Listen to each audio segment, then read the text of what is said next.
दुनिया भर के देशों पर ट्रंप का टैरिफ बम फूटने के बाद अमेरिकी बाजारों में हाहाकार मचा हुआ है। यूरोप और एशिया के बाजार जोर से गिरे हैं और ट्रंप के झटके ने कमोडिटी बाजार की हालत को एकदम पस्त कर दी और हमारे बाजार भी डरे हुए ठंडे पड़े हुए हैं। लेकिन व्हाट नेक्स्ट? अब आगे क्या? ट्रंप के टैरिफ का भारतीय बाजारों पर कब तक और कितना असर होगा? दुनिया भर के बाजारों में जो ये हाहाकार मचा है उससे हमें कितना डरना संभलना है और आगे बाजार की दशा दिशा क्या है? इन सब का विश्लेषण करने के लिए बाजार के जाने माने दिग्गज और कोटक म्यूचुअल फंड के एमडी नीलेश शाह साहब हमारे साथ कार्यक्रम में हो रहे हैं शामिल। तो आइए उनसे करते हैं मुलाकात। हमारी खास पेशकश, टैरिफ बम में कितना दम।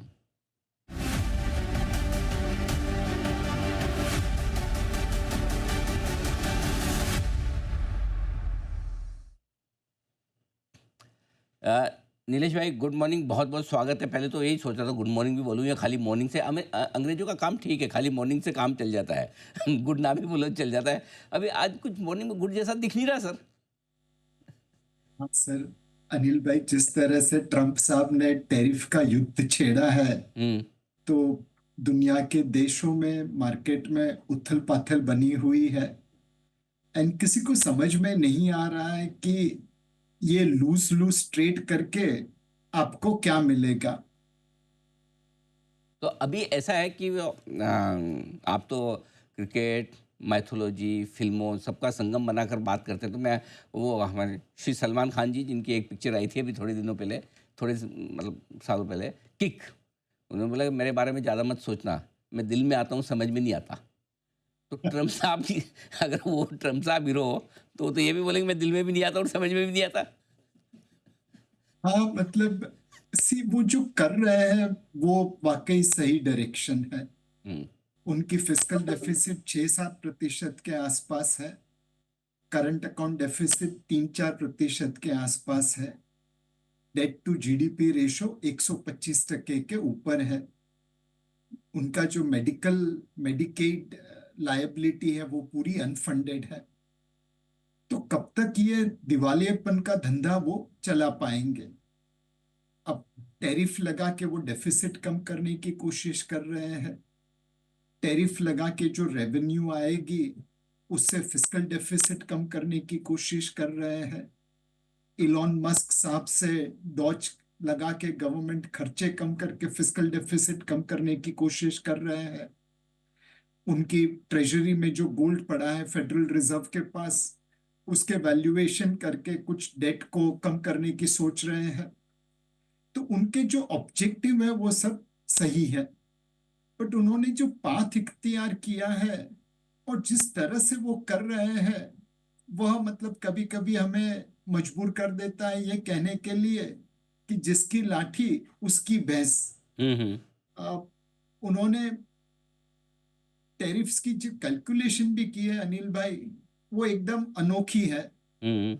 आपका कितना ट्रेड सरप्लस है अमेरिका के साथ और आपने कितना एक्सपोर्ट किया, उसको मैं टैरिफ मान रहा हूं। आप कितना चार्ज करते हैं उससे मुझे कुछ लेना देना नहीं। हम्म। दूसरा, जब आप टैरिफ कैलकुलेट कर रहे हैं तो आपका खुद का इतिहास गवाह है कि जब भी आपने टैरिफ लगाई है आपकी खुद की कंट्री रिसेशन में जाती है। हम्म। और इसी वजह से अमेरिकन मार्केट दुनिया की मार्केट से ज्यादा गिर रहे हैं। करेक्ट। तो ऑब्जेक्टिव सही है, प्रोसेस में जिस तरह से हो रहा है उससे नतीजे क्या निकलेंगे ये कहना मुश्किल है। ठीक बात है और ये दिख भी रहा है कि समस्या अमेरिका में ज़्यादा दिख रही है, डर अमेरिकी बाजारों में अब ज़्यादा दिख रहा है। लेकिन अमेरिका का डर खाली अमेरिका तक तो सीमित नहीं रहेगा, डरना हमें भी पड़ेगा। अनडाउटेबली अनिल भाई, अमेरिका दुनिया की सबसे बड़ी इकोनॉमी है। अगर उन्हें कुछ तकलीफ पहुंचेगी तो बाकी देशों पे उसकी इम्पैक्ट आएगी। लेकिन हमारे लिए जो सबसे महत्वपूर्ण चीज है कि हमें जितना मार पड़ा है उससे कहीं ज्यादा मार बाकी लोगों को पड़ा है। एंड अमेरिका की ये जो हायर टैरिफ दूसरे देशों पे लगी है वो हमारे लिए एक अपॉर्चुनिटी बन सकती है। Compare to Vietnam, China, Thailand and ये सब कंट्रीज, हमारे ऊपर टैरिफ की मार कम लगी है।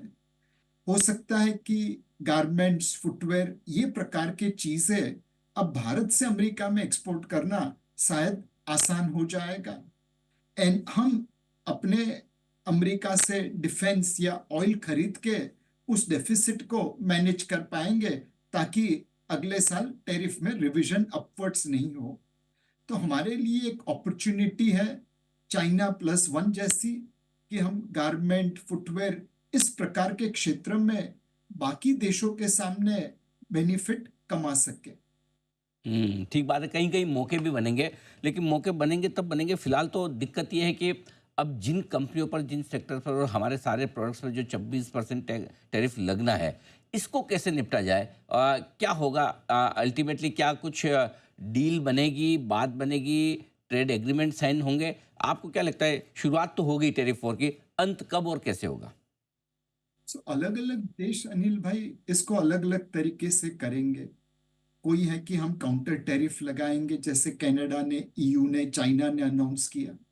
कोई अमेरिका के साथ निगोशिएट करेगा, बिकॉज इसी ऑर्डर में एक सेक्शन 4 है जहां पे लिखा है कि अगर आप हमारे ट्रेड कंसर्न्स को मिटा दे तो हम ये टैरिफ इम्पोज नहीं करेंगे। तीसरा है, कुछ लोग अमेरिका में ही लॉबिंग करेंगे, सेनेट में, हाउस में, जुडिशरी में, ताकि ये टैरिफ इम्पोजिशन को डिले कर सके, कम कर सके, पीछे कर सके।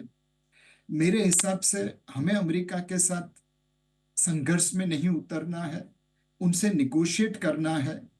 और उनके साथ निगोशिएट करके हमें एक चीज उनके दिमाग में डालनी है कि अगर आपका सारा सॉफ्टवेयर चाइना से आता तो अब तक कितनी सिक्योरिटी रिस्क आपके लिए बन जाती। आपके घर के लाइट्स भी चाइना वाले डिसाइड करते हैं कब चालू करना है, कब बंद करना है। वो सॉफ्टवेयर आपने चाइना की जगह पे इंडिया से लिया तो आपको सिक्योरिटी का कोई रिस्क नहीं है। आप चाइना से डील करेंगे तो वो आपके लिए एक सिक्योरिटी का रिस्क बन सकता है। आप भारत से डील करेंगे तो विन विन कॉम्बिनेशन होगा। आपकी फेसबुक इंडिया में ऑपरेट करती है, चाइना में उसे परमिशन नहीं है। आपकी एक्स इंडिया में चलती है, चाइना में नहीं चलती। तो आपकी कंपनीज को इंडिया में हम लोग रेड कारपेट दे रहे हैं और एक विन विन सिचुएशन पैदा हो रही है। तो बेहतर है कि आप भारत के साथ डील करें रादर देन चाइना के साथ। ठीक बात है। बिल्कुल, अलग-अलग देश अलग-अलग तरीकों से इसे हैंडल करने की कोशिश ज़रूर करेंगे। अब आते हैं सर बाज़ारों पर। हम पर कितना असर पड़ना चाहिए बाज़ारों के लिहाज से? क्या जितना अमेरिकी बाज़ार में गिरावट है, हमें भी गिरना पड़ेगा? क्या अमेरिकी बाज़ार मंदी में जा सकते हैं? यदि हाँ, तो फिर हमारा क्या होगा? तो अनिल भाई, मतलब एक तो भारत की सोच कुछ ऐसी है कि बेगानी शादी में अब्दुल्ला दीवाना। जब जॉन एफ कैनेडी अमेरिका के राष्ट्रपति की मृत्यु हुई थी तो अमेरिका ने छुट्टी डिक्लेयर नहीं की थी, बट हमने उनके गम में, शोक में यहाँ पे छुट्टी डिक्लेयर कर दी थी। गुजर गए थे अमेरिका के राष्ट्रपति और शोक हम लोग मना रहे थे। तो अभी भी वो मेंटालिटी तो है। मार्केट उनके गिरने चाहिए बिकॉज उनकी इकोनॉमी को झटका लगेगा, बट हम लोग भी शायद उसके मातम में यहाँ पे गिर सकते हैं। टेम्पररी ये चीजें हो सकती हैं, बट मोस्ट इंपॉर्टेंटली अगर हमने इस अपॉर्चुनिटी का फायदा उठाया, वियतनाम, चाइना से बिजनेस अपने यहाँ पे खींच लिया, तो इस लेवल पे निवेश करके आपका पैसा बनेगा।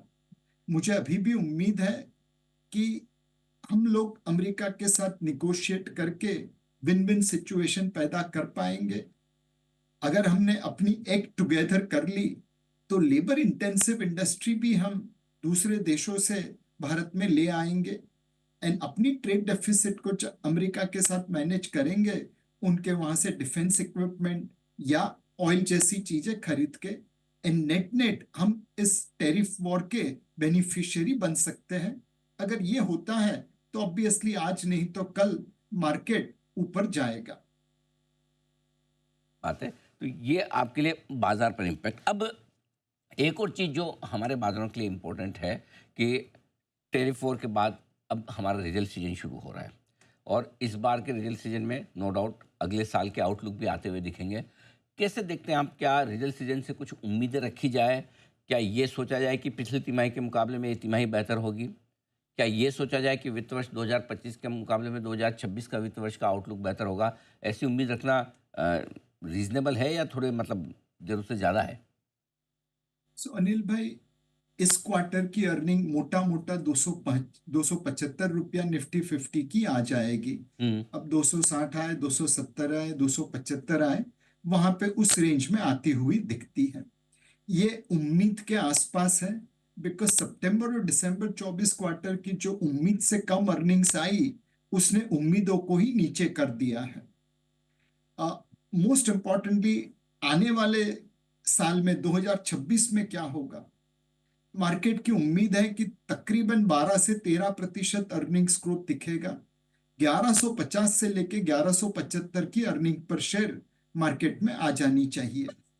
हमें लगता है कि जिस तरह से रूरल इकोनॉमी रिकवर हो रही है, सरकारी खर्चे अब यू नो अप्रैल से ही चालू हो जाएंगे, पिछले साल जुलाई से चालू हुए थे, और मॉनसून बारिश इस बार भी अच्छी आएगी, ऐसी उम्मीद है। ये सारी चीजें मिला के देखे तो 12 से 13% अर्निंग्स ग्रोथ अगले साल के लिए आ सकती है।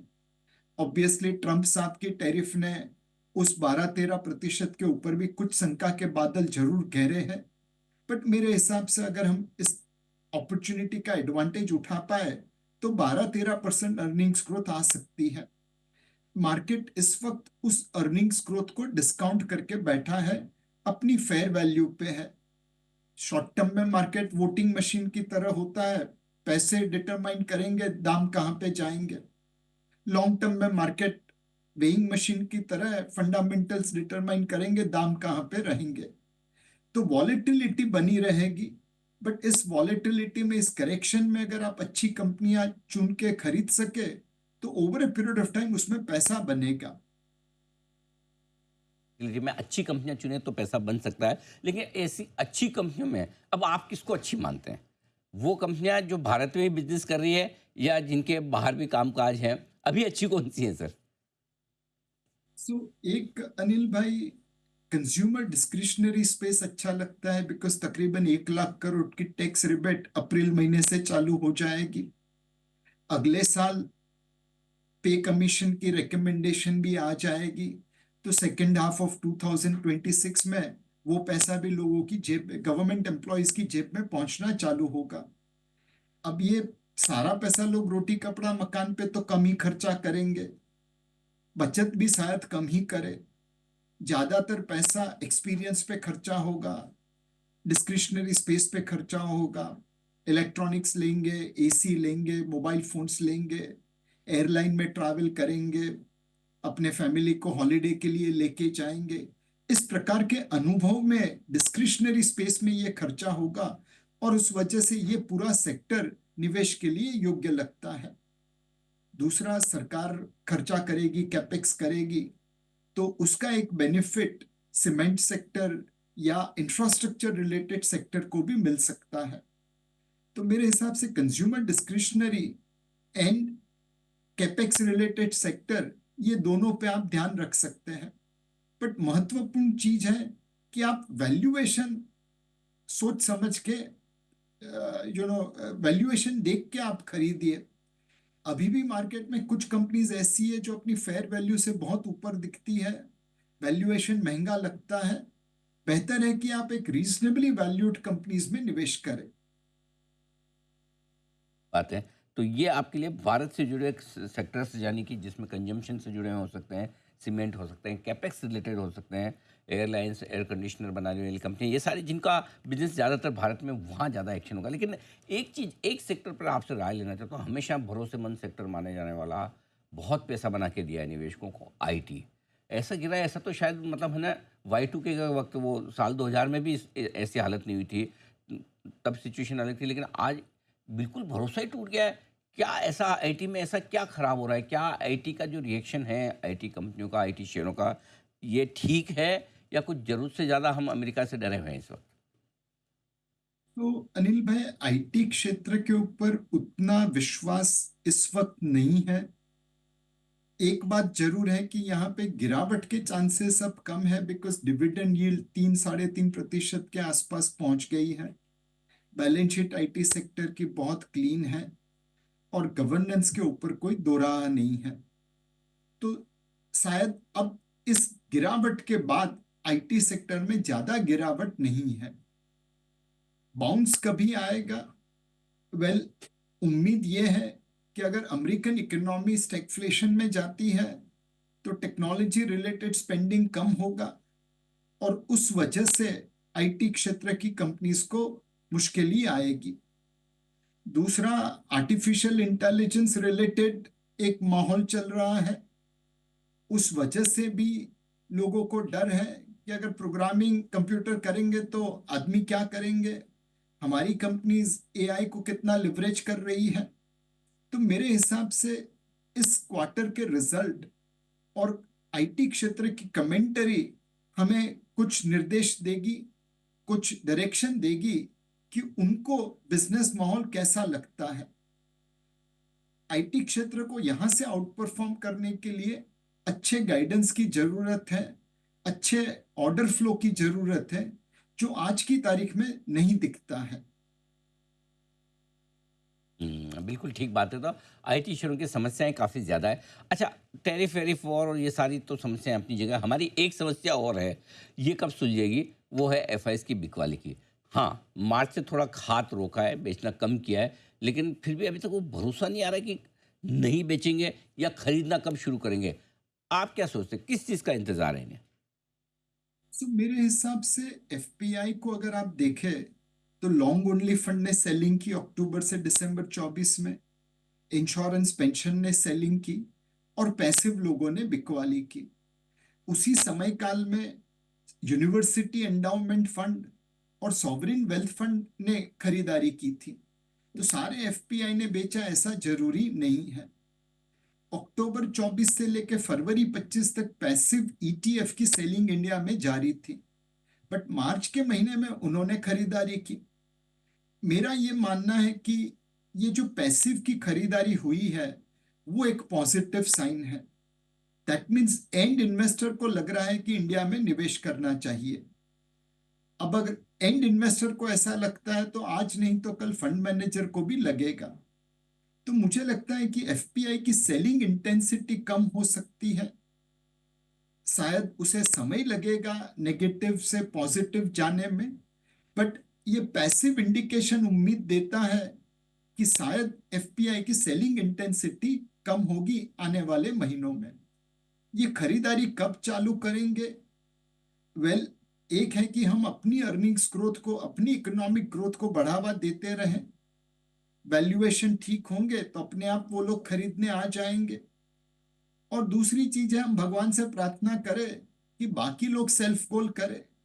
रशिया ने यूक्रेन पे धावा बोल के सेल्फ गोल किया, ब्राजील ने कम्युनिस्ट सरकार चुनी तो सेल्फ गोल हो गया, साउथ अफ्रीका आंतरिक मामलों में उलझा है तो सेल्फ गोल हो गया। लेट्स प्रे कि चाइना भी ऐसा कोई सेल्फ गोल कर ले ताकि निवेश का पैसा ज्यादातर भारत में आए। अपना गोल बचाने में लगा हुआ है। हाँ, मतलब अब मेरे ख्याल से सबसे ज़्यादा अटैक तो चाइना के गोल पे ही कर रहे हैं ट्रम्प साहब, राइट सर? सो मतलब ये तो लाइटर वेन कमेंट थी अनिल भाई। एक है कि हम अपने आप को अच्छा करें ठीक बात है। और दूसरा है कि हम्म। बाकी लोग खराब करें तो अपनी लाइन और बड़ी दिखती है। बिरबल जी ने जैसे कहा था कि ऊपर की लाइन, नीचे की लाइन छोटी कर दो, ऊपर वाली अपने आप बड़ी लगने लगती है। ठीक बात है, दोनों तरफ से फायदा हो जाए तो कहने क्या। अब आइए सर, राय लेना चाहता हूँ म्यूचुअल फंड इन्वेस्टर्स के लिए, राइट? जो लोग ऑलरेडी है इन्वेस्टेड या जिनकी एसआईपी चल रही है, उन्हें क्या करना चाहिए? और जो लोग नया पैसा लगाना चाहते हैं, वो कैसे अप्रोच करें इस बाजार को? सो अनिल भाई, हमारी तो हमेशा यही निवेदन रहा है कि आपका असेट अलोकेशन देखिए। अगर आप इस वक्त इक्विटी में न्यूट्रल वेट है तो अपनी एसआईपी चलाते रहिए। मार्केट में उतार चढ़ाव आते रहेंगे, बट एसआईपी का मतलब यही है कि थोड़ा गरम थोड़ा नरम, कभी ऊपर कभी नीचे आपका निवेश चलता रहे। अगर आपको पैसों की जरूरत है तो डेफिनेटली इस लेवल पे भी आप प्रॉफिट बुक कर सकते हैं या लॉस बुक कर सकते हैं।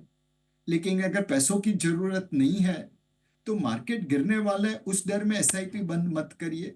अपने असेट अलोकेशन के धर्म का पालन करिए। अगर किसी को लगता है कि यार मुझे ये सब असेट अलोकेशन के भारी भरकम शब्द नहीं समझने हैं, तो आप म्यूचुअल फंड इंडस्ट्री द्वारा जो असेट अलोकेशन फंड होते हैं उसमें निवेश कर दीजिए। वहां पे हम दायित्व लेते हैं कैसे डेट, इक्विटी, गोल्ड में असेट को अलोकेट किया जाए। तो आइधर आप असेट अलोकेशन करिए या हम पे वो दायित्व छोड़ दीजिए, बट मार्केट टाइमिंग करने की कोशिश मत करिए। इसमें किसी का भला होता हुआ हमने नहीं देखा है। कुछ कुछ चीज़ें जो फंड मैनेजर्स पे छोड़ देना ठीक है। अब नया निवेश इस वक्त बाजार में जिनको इक्विटी करना है, एक तो वैसे आपने कहा कि एसेट एलोकेशन के हिसाब से ठीक है, जिसमें इक्विटी है, डेट है, गोल्ड है वगैरह सब हो जाए तो कहने क्या, लेकिन जिनको सिर्फ इक्विटी में पैसा डालना है उनके लिए किस तरह के फंड सुटेबल है इस बाजार में? अनिल भाई, मुझे लगता है कि इस वक्त लार्ज कैप रीजनेबली वैल्यूड है, हिस्टोरिकल एवरेज वैल्यूएशन के आसपास है। तो लार्ज कैप फंड में ओवरवेट रहिए। मिड कैप और स्मॉल कैप फंड में करेक्शन के समय आप निवेश कर सके वैसा सिस्टमेटिक ट्रांसफर प्लान अपनाइए। अगर सेक्टर या थीमेटिक फंड में जाना है तो आप बैंकिंग एंड फाइनेंशियल सर्विसेज या कंज्यूमर डिस्क्रिशनरी स्पेस को देख सकते हैं। बिल्कुल ठीक बात है सर। तो अपने एसेट एलोकेशन को प्रॉपर करें और उस लिहाज से करें आप निवेश। नीलेश भाई, बहुत बहुत धन्यवाद आपका, आपने समय दिया और ये पूरे टैरिफ वॉर को अच्छे से समझाया, अमेरिका पर, पूरी दुनिया पर, हम पर, हमारे बाजारों पर और किन किन सेक्टर पर क्या असर पड़ेगा और किस तरह से निवेशकों को बनानी चाहिए अपनी स्ट्रेटजी। बहुत बहुत शुक्रिया sir, thank you so much. जल्द आपसे फिर होगी मुलाकात। आइए, इस खास शो में इतना ही, मुझे दीजिए इजाज़त, नमस्कार।